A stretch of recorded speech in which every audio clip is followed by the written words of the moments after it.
संविधान सभा के इस खूबसूरत सेंट्रल हॉल में 3 साल में बहुत से प्रस्ताव, अनुच्छेद और नुक्ते रखे गए, पास किए गए और बिल्कुल अंत में पारित हुई हमारी उद्देशिका यानी प्रियम्बल, जो संविधान में सबसे पहले आती है। संविधान अगर एक राजनीतिक संवैधानिक दस्तावेज है तो ये उद्देशिका उसका दार्शनिक नजरिया, the philosophic vision document of our constitution. इस उद्देशिका की नींव शुरुआत में ही संविधान सभा के 5वें दिन 13 दिसंबर 1946 को रख दी गई, जब पंडित जवाहरलाल नेहरू ने सभा में एम्स एंड ऑब्जेक्टिव्स रेजोल्यूशन को रखा था। ये संविधान सभा अपना पक्का अहद जाहिर करती है कि हम भारत को एक आजाद खुद मुख्तार जमहूरियत घोषित करते हैं। आजाद खुद मुख्तार जमहूरियत हिंदुस्तान को अपनी सारी सत्ता जनता से ही हासिल होगी और इसकी गारंटी देते हैं कि भारत के पूरे आवाम को सियासी, सामाजिक और आर्थिक इंसाफ, दर्जे, तरक्की और कानून के आगे बराबरी, विचार, इजहार ख्याल, बयान, राय, धर्म, पूजा, नौकरी, संगत और काम की आजादी, माइनॉरिटीज, पिछड़ों, आदिवासियों और दूसरी दबी पिछड़ी जातियों को माकूल सुरक्षा, गणराज्य की सीमाओं और जमीन की अखंडता की हिफाजत, ताकि ये कदीम देश दुनिया के तमाम मुल्कों में अपना सही सम्मानित स्थान पा सके और तन, मन, धन से विश्व शांति और मानवता के कल्याण में हाथ बटा सके। आगे संविधान सभा ने जो कुछ भी किया उसका मार्गदर्शक यही प्रस्ताव था और जब अलग अलग कमिटियों, विद्वानों और सभा के सहयोग से पूरा संविधान बना तो मई सन 1949 में उसकी उद्देशिका भी सामने रखी गई और ये काम ड्राफ्टिंग कमेटी के प्रधान डॉक्टर भीमराव अंबेडकर ने किया। We the people of India, having solemnly resolved to constitute India into a sovereign democratic republic and to secure to all its citizens justice, social, economic and political, liberty of thought, expression, belief, faith and worship, equality of status and of opportunity, and to promote among them all fraternity, assuring the dignity of the individual and the unity of the nation.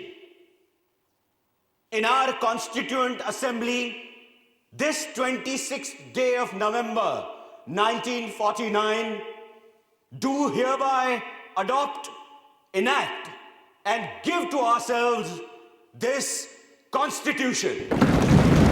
उद्देशिका पर बहस शुरू हुई अक्टूबर 1949 में, जब बाकी संविधान को सोचने, बनाने और लिखने का काम लगभग पूरा हो रहा था। ये वो शब्द थे जो हमारे संविधान में सबसे पहले आने वाले थे। अब हम उद्देशिका यानी प्रियम्बल पर बात करेंगे। जनाब सदर साहब, क्या यह उचित नहीं रहेगा कि स्पेशल्स पर हम जब नवंबर में तीसरी रीडिंग के लिए मिले तब बातचीत करें? तब तक ड्राफ्टिंग कमेटी भी अपनी फाइनल रिपोर्ट पेश कर चुकी होगी। I object to that. अगर आज हम पेश लफ्ज को ही पास नहीं करेंगे तो सेकंड रीडिंग में कोई रिपोर्ट कैसे तैयार की जा सकेगी? जीवन में पहली बार मैं मौलाना साहब से सहमत हूं और उनकी बात का समर्थन करता हूं।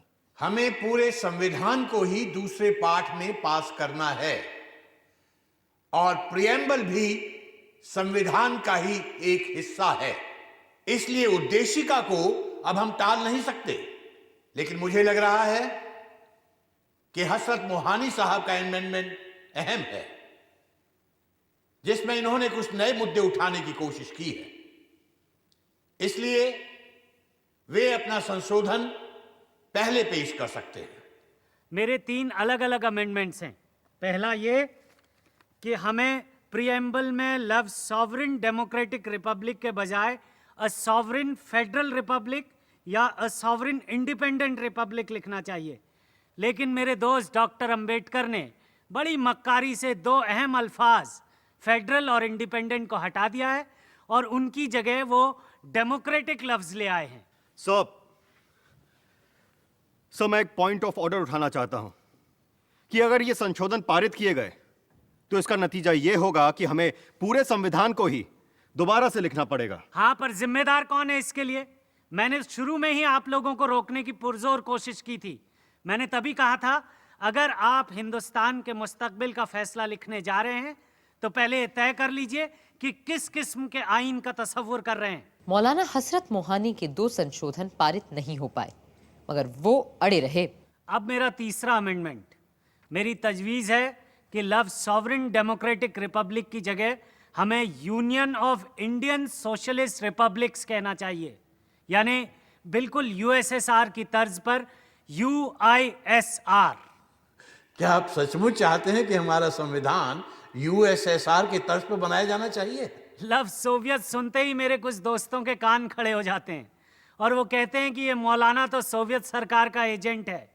अरे रूस तो दूर, मेरा तो हिंदुस्तानी कम्युनिस्टों से तक कोई ताल्लुक नहीं है।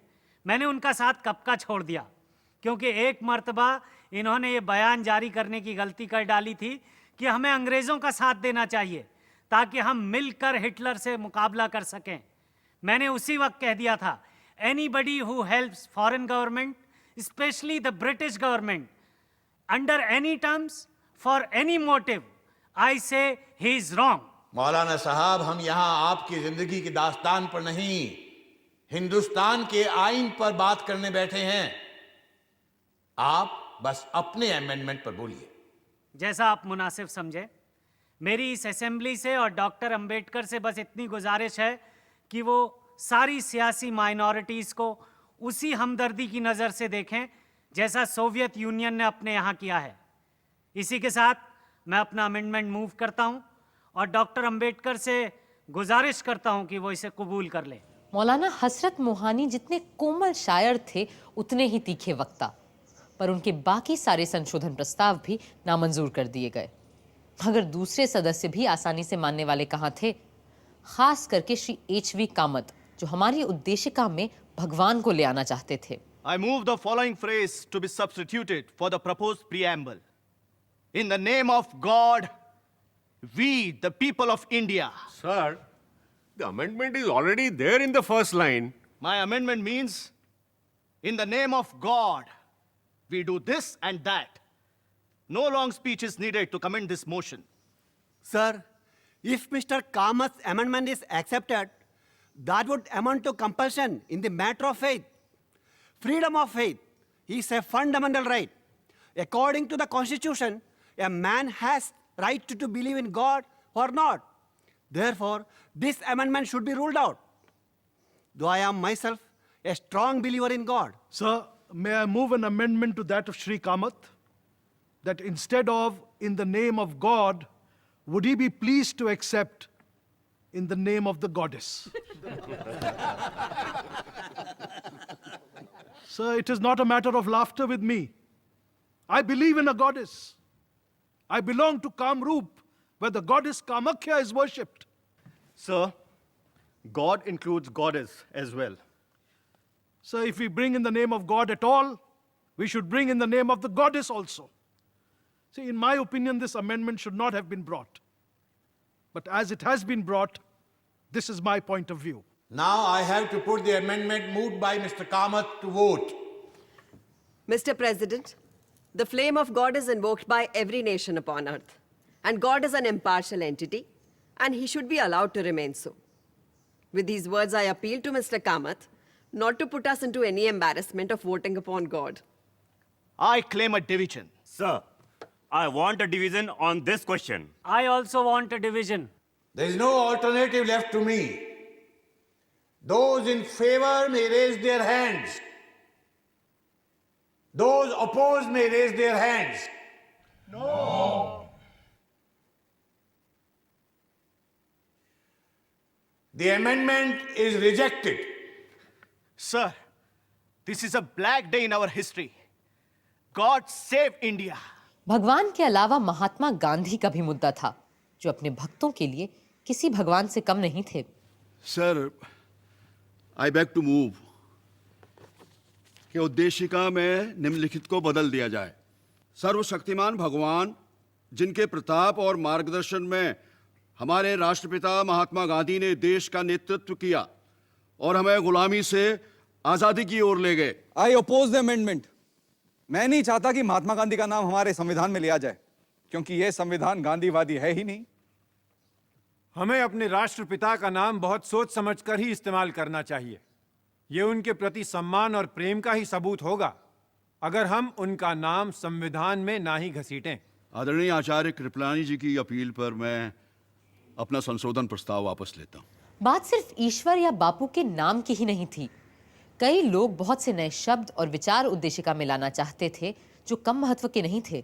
हम भारत के लोग भारत को एक संपूर्ण प्रभुत्व संपन्न लोकतांत्रिक गणराज्य बनाने के लिए देश के प्रत्येक नागरिक को निम्न चीजें देने का प्रण करते हैं।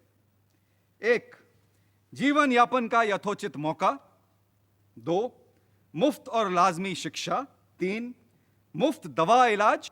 4. Compulsory military training. एक एक ऊंट और मोटरसाइकिल भी दिलवा दीजिए ना सबको। ये आप प्रस्तावित कीजिए ना।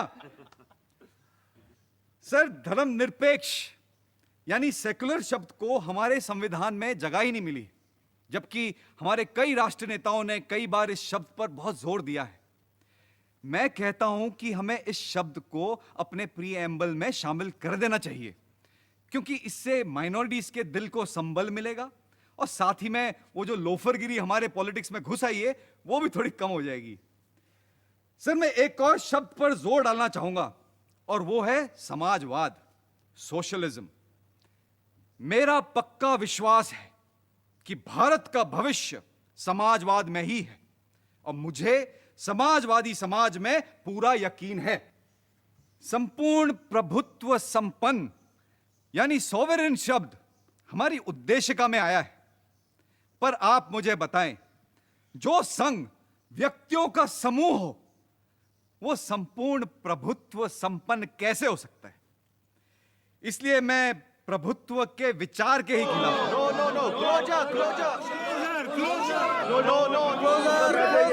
जी, मैं बड़ी मोटी चमड़ी वाला ढीठ हूं, आपके चीखने चिल्लाने से बैठने वाला नहीं हूं। श्री ब्रजेश्वर प्रसाद को बैठना ही पड़ा, किंतु 25 साल बाद उनके सुझाए दोनों शब्द समाजवादी और पंथ निरपेक्ष यानी सोशलिस्ट एंड सेक्युलर उद्देशिका में आ ही गए। उधर श्रीमती पूर्णिमा बैनर्जी ने कई महत्वपूर्ण नुक्ते सामने रखे। Sir, I feel that the preamble forms one of the most important parts of the Constitution. It lays down the goals to which we are striving and stands as a charter of our freedom and a measure of our success or failure. I do not think that we should be content with considering the masses of our people as sovereign just because once they go to the polls every 5 years, their sovereignty is secure.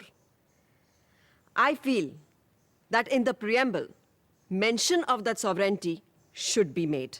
अगले वक्ता थे गांधी जी के समाजवादी शिष्य आचार्य जेबी कृपलानी, जो Congress party में पंडित नेहरू और सरदार पटेल दोनों से अलग विचार रखते थे।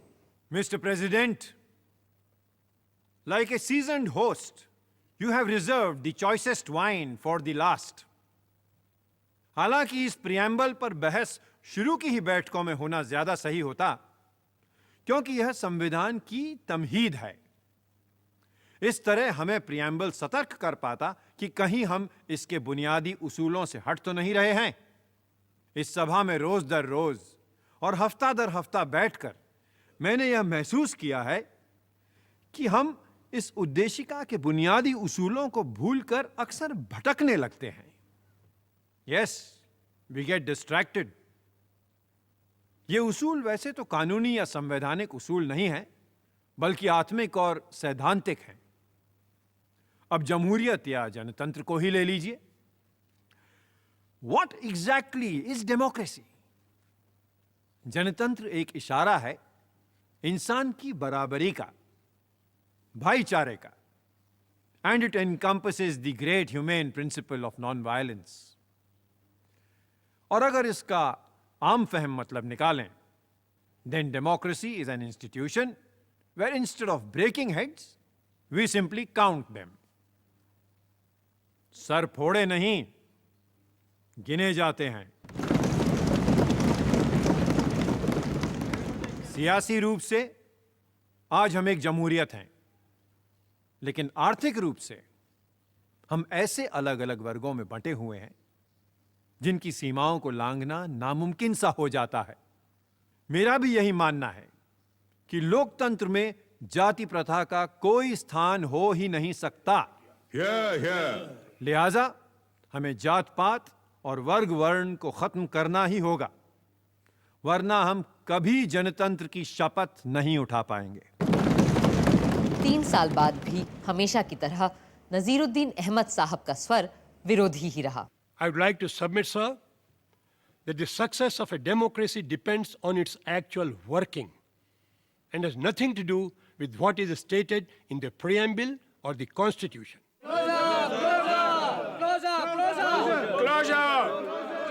I take it that the closure is accepted. I shall now ask Dr. Ambedkar to reply.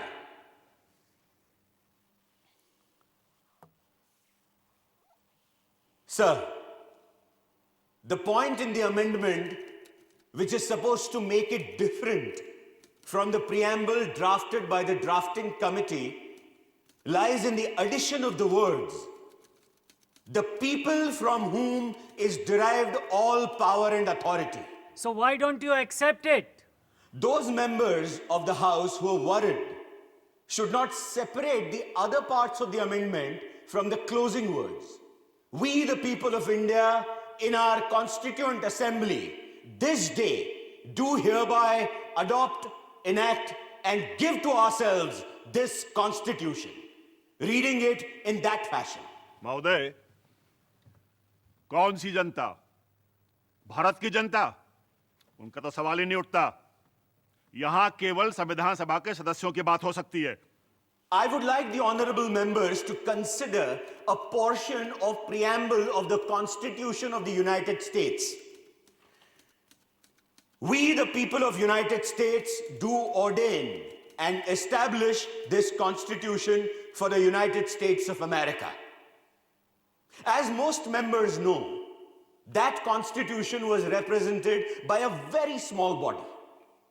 So I do not understand, unless a man was absolutely pedantic, that a body of people, 292 in number, representing this vast continent in their representative capacity, can't say that they are acting in the name of the people of this country. Does this preamble embody the desire of the House that this Constitution should have its root, its authority, its sovereignty from the people? It certainly does. Therefore, I am not willing to accept the amendment. और इस तरह doctor Ambedkar के नेतृत्व में काम कर रही drafting committee का बनाया प्रियम्बल पास हो गया और हमारे संविधान का हिस्सा बन गया.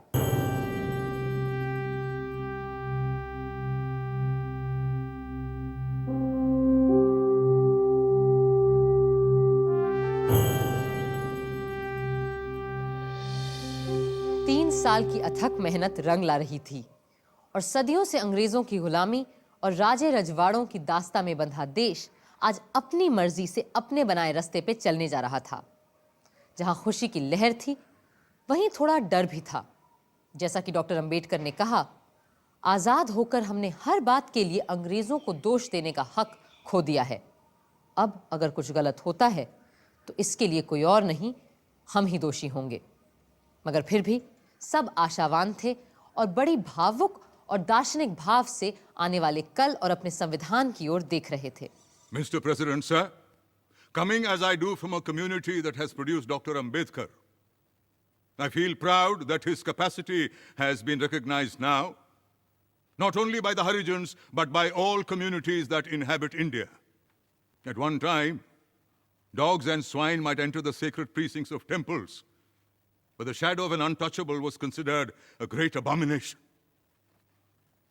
I feel proud, sir, that by the Article 29, that slur has been removed away.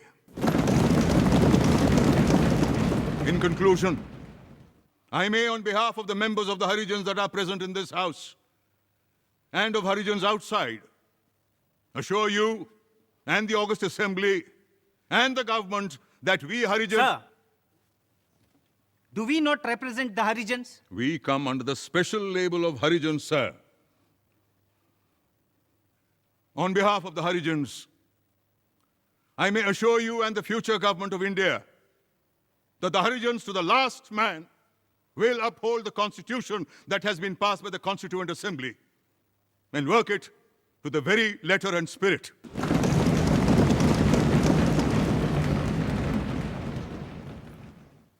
Sir, it is something like this. We wanted the music of Veena or Sitar, but here we have the music of an English band. The first and foremost advice which Mahatma Gandhi ji gave in his picturesque language was that the constitutional structure of this country ought to be broad-based and pyramid-like. It should be built from the bottom and should taper right up to the top. What has been done is just the reverse. The pyramid has been reversed. Whether or not we are right in having discarded Gandhiji's idea of constitution making, it is too soon for us to judge. The future will judge for itself. Samajwadi चिंतक professor K.T.. Shah का संविधान की कई धाराओं से बड़ा विरोध था, फिर भी वो आशावान थे। सभापति महोदय, ये हो सकता है कि हमारा संविधान अपने इरादे और आकार में लोकतांत्रिक हो, पर लोकतंत्र के मंत्र जनता की, जनता द्वारा, जनता के लिए सरकार के आदर्श से हम बहुत दूर हैं।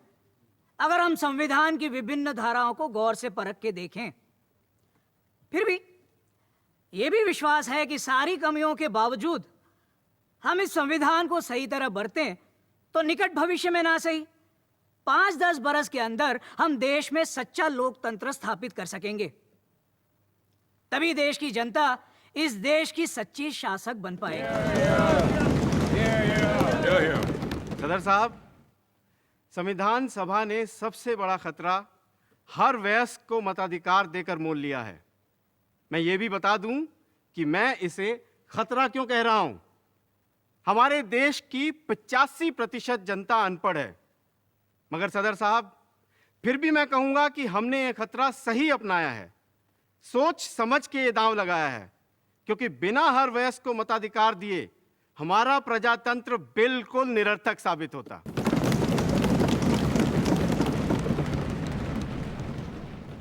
Mr. President, sir, so far as this Constitution is concerned, the greatest wonder is that we have finished it.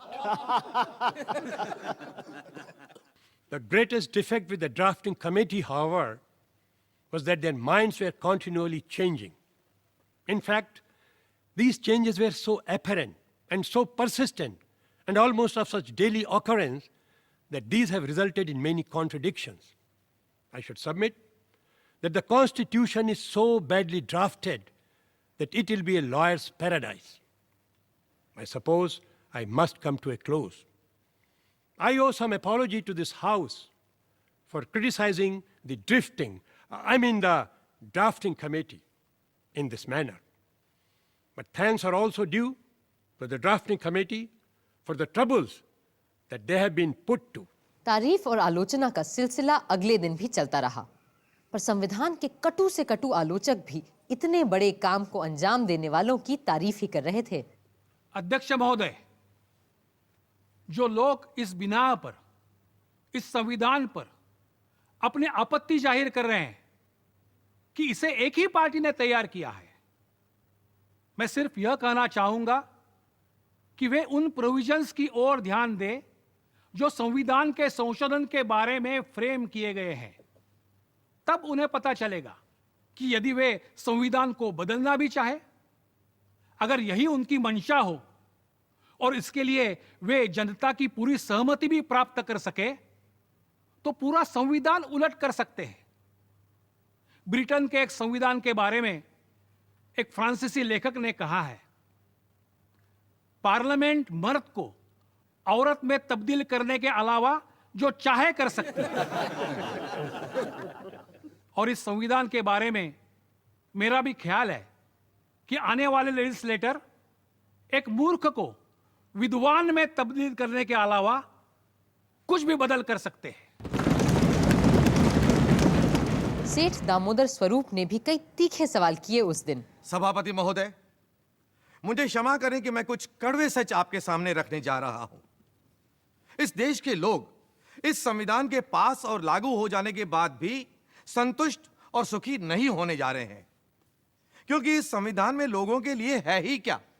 आप इस दस्तावेज को शुरू से आखिर तक पढ़ जाइए, पर कहीं भी किसी भी अनुच्छेद में ना आपको गरीब के लिए रोटी का जिक्र मिलेगा, न भूखे नंगे शोषित लोगों के लिए उम्मीद का मुद्दा।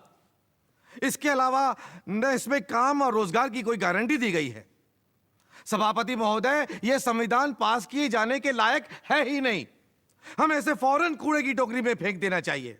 और हम ये करें या ना करें, देश की जनता खुद इस संविधान को कभी स्वीकार नहीं करेगी। एक के बाद एक कई लोगों ने सवालों की झड़ी लगा दी। सर, हमने हर इंसान को समता तो दी है, पर इस संविधान में स्वतंत्रता को हमने नजरअंदाज कर दिया है।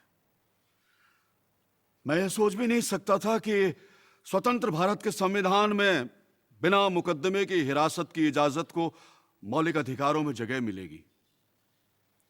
अपनी जवानी के 10 साल बरतानी गुलामी के दिनों में जालिम जेलों और काल कोठरियों में बिताने के बाद मैं अच्छी तरह जानता हूं कि बिना मुकदमे की कैद में रहने वालों को किन यंत्रणाओं से गुजरना पड़ता है।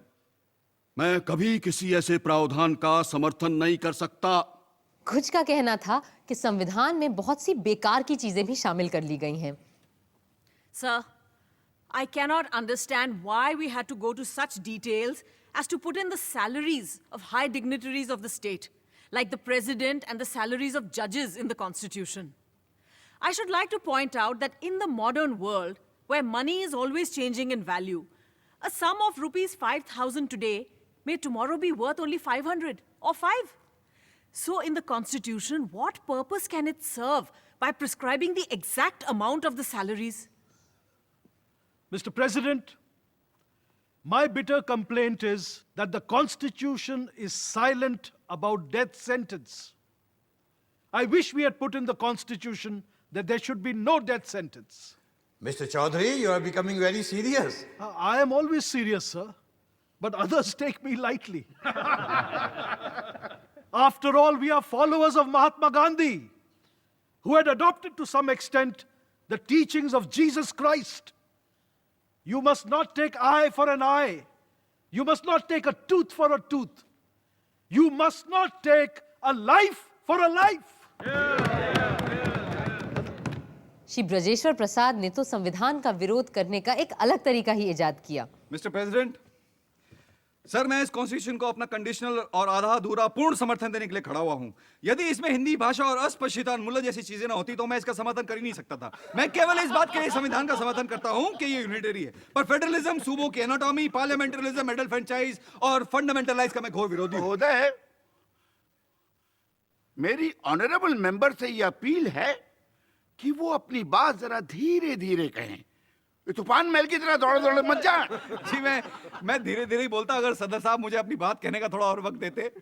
खैर, हमारे महान महात्मा गांधी जी खुद विकेंद्रीकरण या डिसेंट्रलाइजेशन के हामी थे। उनके लिए डिसेंट्रलाइजेशन राम राज्य की तरह ले जाने वाला रास्ता था। सिर्फ एक अहिंसक समाज में जहां हर तरह की हिंसा समाप्त हो चुकी हो, हम विकेंद्रीकरण की बात सोच सकते हैं। भाई, मुझे 1-2 मिनट और देंगे क्या आप? बिल्कुल नहीं, बल्कि आप अपना भाषण मुझे दे दीजिए। तो इसे पढ़ा हुआ मान लीजिए। और इस तरह आया सभा का आखिरी ऐतिहासिक दिन। इस दिन भी कई लोगों को बोलना था और श्री महावीर त्यागी ने बड़े पते की बात की।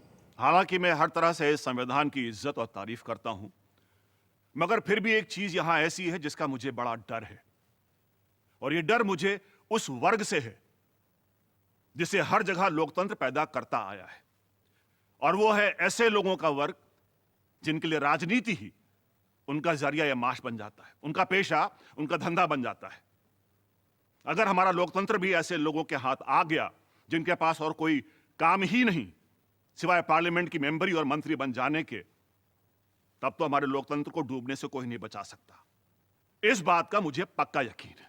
तजम्मुल हुसैन साहब ने पाकिस्तान के संविधान की चर्चा की। जनाब सदर साहब, हम पर बार बार यह तोहमत लगाई गई है कि हमने अपना आयन तैयार करने में बहुत ज्यादा वक्त लगा दिया है। इस तरह के एतराज करने वालों को मैं एक बात याद दिला देना चाहता हूं कि दो मुल्कों ने एक ही दिन, तकरीबन एक ही तारीख को अपने अपने आयन तैयार करने का बीड़ा उठाया था। हम तो हमारा काम पूरा कर चुके, अलबत्ता हमारा पड़ोसी देश अभी भी अपने पहले कदम से आगे नहीं बढ़ पाया है। पाकिस्तान का संविधान बनने में 3 नहीं पूरे 25 बरस लगे और उनका संविधान सन 1972 में जाकर बन पाया। मगर हमारा संविधान सोचने, बनाने और लिखने में सबसे बड़ा हाथ बटाने वाले डॉक्टर भीमराव अंबेडकर संविधान सभा के आखिरी ऐतिहासिक वक्ता के रूप में खड़े हुए।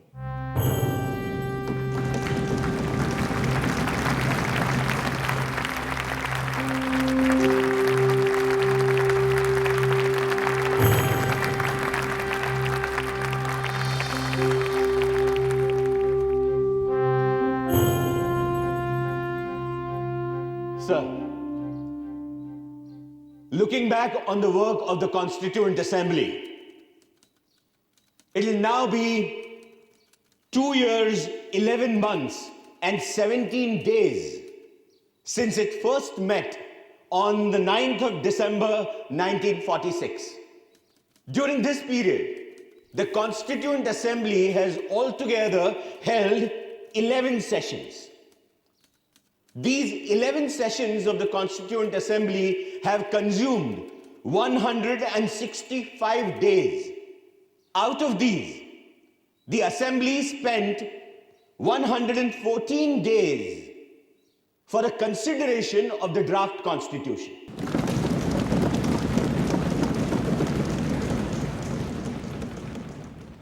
Coming to the drafting committee, it was elected by the Constituent Assembly on 29th of August 1947.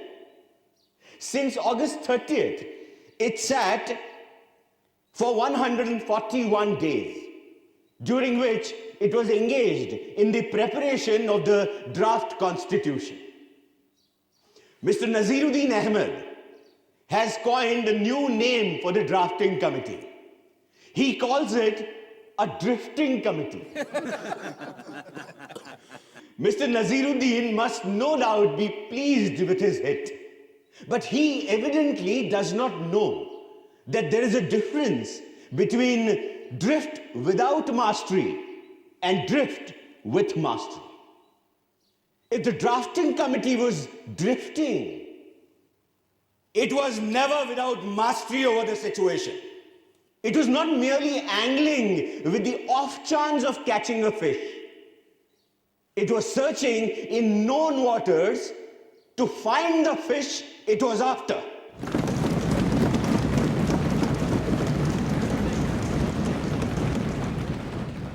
I'm glad to find that with the exception of a solitary member, there is a general consensus of appreciation from the members of the Constituent Assembly of the work done by the drafting committee.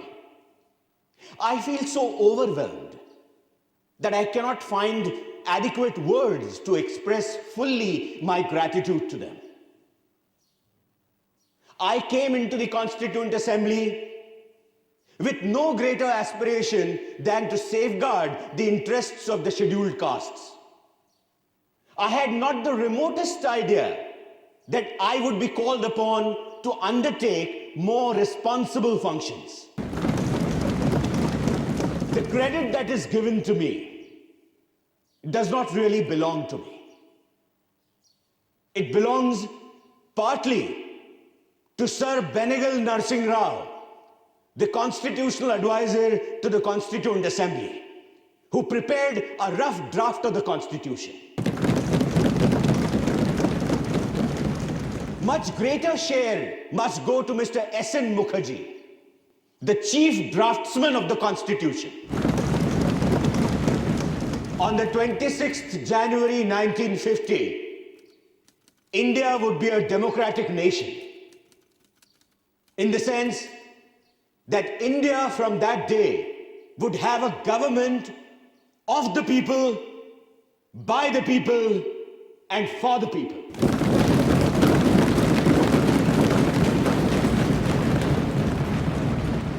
A thought comes to my mind. What would happen to her democratic constitution? Will she be able to maintain it, or will she lose it again? If we wish to maintain democracy not merely in form, but also in fact, what must we do?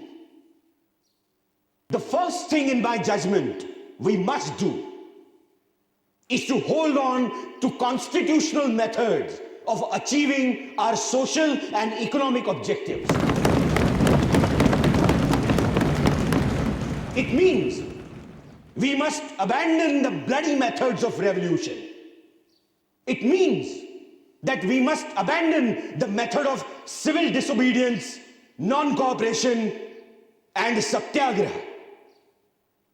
Where constitutional methods are open, there can be no justification for these unconstitutional methods. These methods are nothing but the grammar of anarchy. And sooner they are abandoned, the better for us. The second thing we must do is to observe the caution which John Stuart Mill has given to all who are interested in the maintenance of democracy. Namely, not to lay their liberties at the feet of even a great man, or to trust him with power which enables him to subvert their institutions. This caution is far more necessary in the case of India than in case of any other country. For in India, bhakti, or what may be called the path of devotion or hero worship, plays a part in its politics unequaled in magnitude by the part it plays in the politics of any other country in the world. The third thing we must do is not to be content with mere political democracy. These principles of liberty, equality, and fraternity are not to be treated as separate items in a trinity. Liberty cannot be divorced from equality. Equality cannot be divorced from liberty. Nor can liberty and equality be divorced from fraternity. On the 26th of January 1950, we are going to enter into a life of contradictions. In politics, we will have equality. And in social and economic life, we will have inequality. In politics, we will be recognizing the principle of one man, one vote, and one vote, one value. In our social and economic life, we shall, by reason of our social and economic structure, continue to deny the principle of one man, one value. How long shall we continue to live this life of contradictions? How long shall we continue to deny equality in our social and economic life? If we continue to deny it for long, we will do so only by putting our political democracy in peril. We must remove this contradiction at the earliest moment, or else those who suffer from inequality will blow up the structure of this political democracy so laboriously built up by this assembly.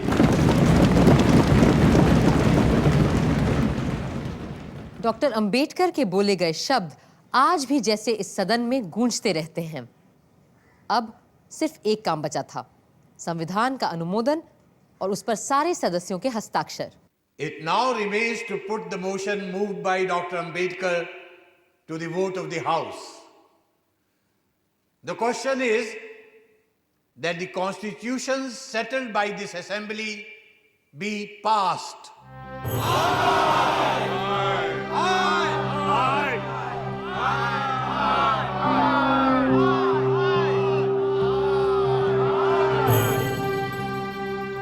motion is adopted.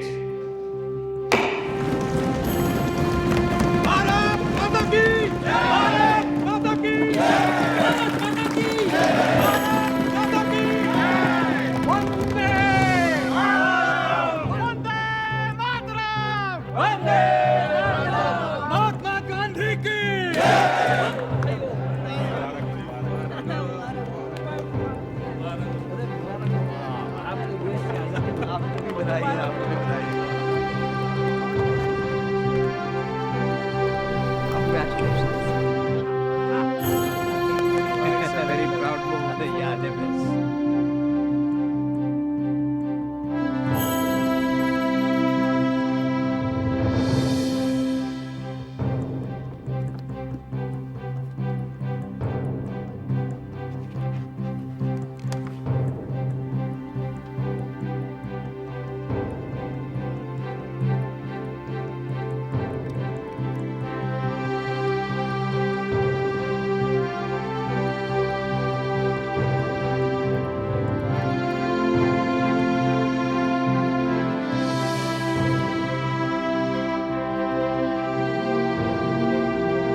हम चाहे दुनिया का सबसे सुंदर संविधान क्यों न बना लें, पर वो भी बेकार साबित होगा अगर उसे अमल में लाने वाले लोग ना हुए। 24 जनवरी को संविधान सभा आखिरी बार एक महत्वपूर्ण काम के लिए मिली। इस दिन जन गण मन को राष्ट्रगान और वंदे मातरम को राष्ट्रगीत के रूप में अपनाया गया और इसी दिन नए गणतंत्र के पहले राष्ट्रपति का चुनाव भी किया जाना था। लोकतंत्र की परंपराओं की नींव रखते हुए 2 लोग पद के उम्मीदवार बने, प्रोफेसर केटी शाह और डॉक्टर राजेंद्र प्रसाद। सभा ने उसी व्यक्ति को चुना जिसने 3 साल संविधान बनाए जाने की प्रक्रिया की अगुवाई की थी। डॉक्टर राजेंद्र प्रसाद भारत गणराज्य के पहले राष्ट्रपति बने। अब तो बस 26 जनवरी का इंतजार था। देश भर में उत्सव की सी तैयारियां हो रही थीं और क्यों ना होता ऐसा, सदियों बाद एक दबा कुचला मुल्क अपने खुद के बनाए गए रास्ते पे चलने जा रहा था।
संविधान के बनने से लेकर अब तक हमने लगभग 100 बार अपने आईन को बदला है। कभी किसी परिस्थिति के बदल जाने पर, कभी किसी अनुच्छेद को स्पष्ट करने के लिए, कभी किसी राजनीतिक पार्टी के अपने स्वार्थ को सिद्ध करने के लिए, तो कभी उन स्वार्थों को फिर निरस्त करने के लिए और कभी डायरेक्टिव प्रिंसिपल्स को और सार्थक बनाने के लिए। जैसा कि विद्वान ग्रैनविल ऑस्टिन ने लिखा है, equipped with the basic qualifications, attitudes and experience for creating and working a democratic constitution, Indians did not default their tryst to a destiny. यानी गणतंत्र चलाने के गुणों और अपने हुनर, हौसले, हिम्मत की बदौलत हिंदुस्तानियों ने किस्मत से मिलन की लगाई ये बाजी हारी नहीं, जीत ली है।